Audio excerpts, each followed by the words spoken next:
Hora de falar sobre o São Paulo, que segue vivo na briga por vaga em Libertadores da América. Tricolor que chegou a emplacar 7 derrotas em 8 jogos, dava a impressão de que correria risco de rebaixamento, mas depois de mudanças estruturais, com o Márcio Carlomagno à frente do departamento de futebol, a coisa melhorou. São Paulo havia vencido o Bahia e o Vasco, e na noite dessa quarta-feira na Vila Belmiro empatou com o Flamengo, deixando boa impressão. Tivesse mais alguns minutos e é possível até que o São Paulo vencesse. Os gols do Tricolor, Luciano no primeiro tempo, Ferreira na etapa final. Ferreira chegou a 8 gols e está a 2 de fazer com que o craque Neto tenha de pagar uma promessa em seu programa.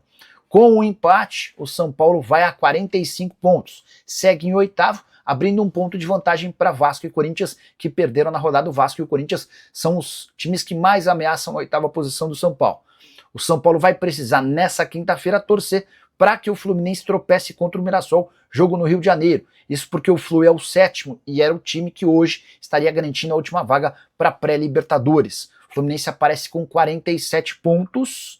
Se perder, fica a 2 pontos do São Paulo. Se vencer, abre bastante distância. O Botafogo venceu na rodada dessa quarta-feira e foi a 51 pontos. Mas é importante lembrar que o São Paulo, mesmo em oitavo, pode acabar conseguindo a classificação para pré-Libertadores. Isso vai acontecer se alguém campeão da Copa do Brasil estiver entre os 6 primeiros, casos nesse momento de Cruzeiro e Fluminense. Só para completar sobre o São Paulo, próximo jogo contra o Red Bull Bragantino, mais uma vez na Vila Belmiro, com a necessidade de vencer para não perder distância dos times na parte de cima. Hora de falar sobre o São Paulo, que vai precisar de pelo menos mais uma venda ou até 2 para fechar a temporada no azul. O balancete divulgado dentro do São Paulo no Conselho de Administrativo mostra a necessidade de mais 55 milhões de reais com vendas de atletas até o fim dessa temporada. A gente está falando de algo na casa dos 9 milhões de euros. E a julgar pelas últimas vendas recentes feitas pelo São Paulo, como por exemplo a do Henrique Carmo, jogador de enorme potencial negociado por 6 milhões de euros, dá para imaginar que uma venda só não seja suficiente para que o Tricolor alcance esses 9 milhões de euros.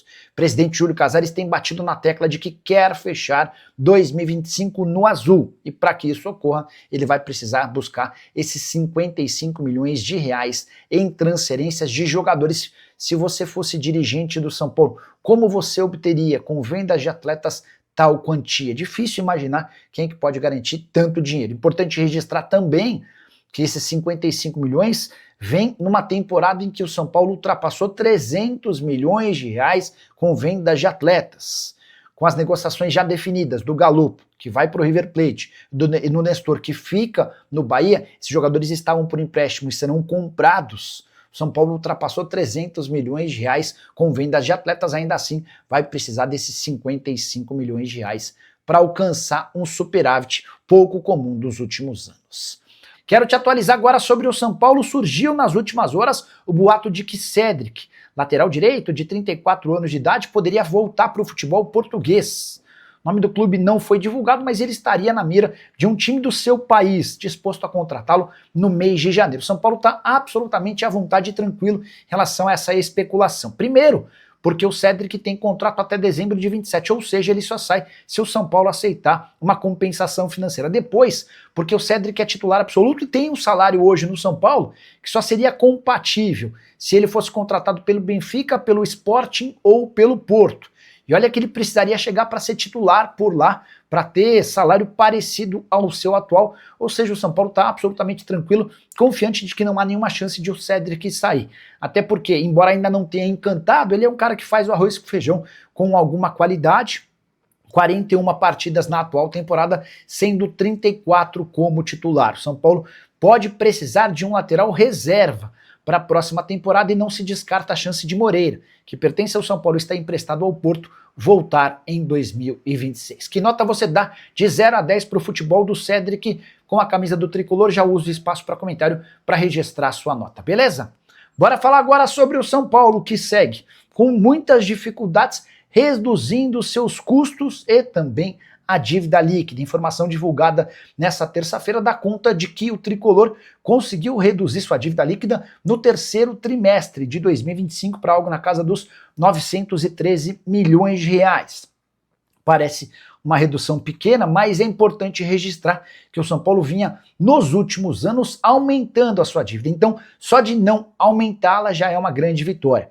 Tricolor que fez uma série de economias, não investiu em nenhuma contratação de atleta para o departamento de futebol profissional. Todos os jogadores que chegaram a custo zero, apenas em troca de salários, direitos de imagem e luvas. Esse raciocínio deve ser mantido para a próxima temporada. Os investimentos maiores têm sido feitos em contratação de atletas de base, que certamente custam muito menos. Ainda assim, há muito caminho a ser percorrido. São Paulo precisa urgentemente de novas receitas, até por isso a realização de 6 shows que vão assegurar cerca de 20 milhões de reais livres de impostos. Esse valor equivale a mais de um mês da folha salarial tricolor. Que nota você dá para os dirigentes do São Paulo? Já uso o espaço para comentário para registrar sua opinião, beleza? Quero falar agora sobre o São Paulo, que corre risco de perder mais jogos dentro do seu estádio por conta de shows. E agora eu já estou me referindo a 2026. Se o tricolor for para pré-Libertadores, existe a chance real de ele não atuar dentro do seu estádio. Isso porque o tricolor fechou a realização de um show do AC/DC para 24 de fevereiro. E a Conmebol já divulgou o calendário para o próximo ano, prevendo que as datas das semanas de 18 e 25 de fevereiro estarão reservadas para a segunda fase da pré-Libertadores. Se o São Paulo for para a Libertadores, é enorme a chance dele ir para a pré-Libertadores, ficando com a 6ª ou a 7ª colocação do Campeonato Brasileiro. Nesse momento o brasileiro tem um G7 que pode ser até G8 se um time campeão da Copa do Brasil também estiver entre os primeiros. Mas, importante lembrar que o São Paulo já não joga mais daqui até o fim do Campeonato Brasileiro dentro do seu estádio. São mais 4 partidas como mandante: Flamengo, Red Bull Bragantino, Juventude e Internacional. Todas as partidas serão disputadas na Vila Belmiro, tudo por causa da realização de 6 shows. Os 2 primeiros já foram do Imagine Dragons, ainda há mais 2 apresentações do Oasis, uma do Linkin Park e a outra da Dua Lipa. O Hernan Crespo, depois da vitória contra o Vasco, foi perguntado: e aí, você vai jogar contra o Flamengo na Vila Belmiro? Qual é a dificuldade, abre aspas, para o técnico argentino? Temos que nos adaptar a todas as coisas que acontecem. Vamos saber como a gente vai enfrentar esse jogo um pouco mais para frente. Agora quero comemorar, disse o Crespo, muito feliz com a vitória por 2-0 contra o Vasco. O São Paulo não vencia o Cruz Maltino em São Januário há 12 anos. Quero falar agora sobre o São Paulo. Existe a possibilidade de Vinícius Pinotti ser candidato à presidência do São Paulo em eleição marcada para dezembro do ano que vem? A resposta é sim.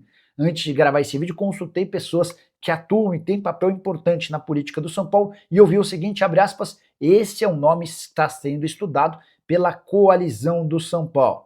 O presidente Júlio Casares confia no Vinícius Pinotti, tanto que o convidou para fazer parte de um conselho especial da presidência. Todo assunto mais importante e o presidente costuma ouvir esses membros desse conselho, e um deles é justamente o Vinícius Pinotti. Alguém que também tem boa entrada com gente da oposição, seria um nome que conseguiria reunir gente da situação e da oposição. Não há um martelo batido em relação à presença do Vinícius Pinotti como candidato. Sigo acreditando que Márcio Carlomagno, recém-empossado como homem forte do departamento de futebol, é a preferência, é a bola da vez do Júlio Casares. Mas o Pinotti surge como uma alternativa, como um plano B, e é sempre importante para o São Paulo ter mais do que um nome para a candidatura para a eleição da presidência marcada para dezembro do ano que vem. São Paulo que faz jogo de vida ou morte contra o Vasco. Nesse domingo, em caso de vitória, São Paulo entra de novo na briga por vaga em classificação para Libertadores. Se perder, vai ver o Vasco disparar. O Fluminense também já havia aberto uma distância relativamente boa, e aí a tendência é que o São Paulo só cumpra a tabela na reta final do Campeonato Brasileiro. Fala pessoal, estamos aí com atualizações importantes do São Paulo. Se inscreva e ative o sininho para receber mais atualizações do Tricolor. Deixe seu like, que é muito importante para o crescimento do canal. Utilize o espaço aqui embaixo para registrar sua opinião. Ficamos por aqui com mais esse giro de notícias. Um abraço e até o próximo vídeo.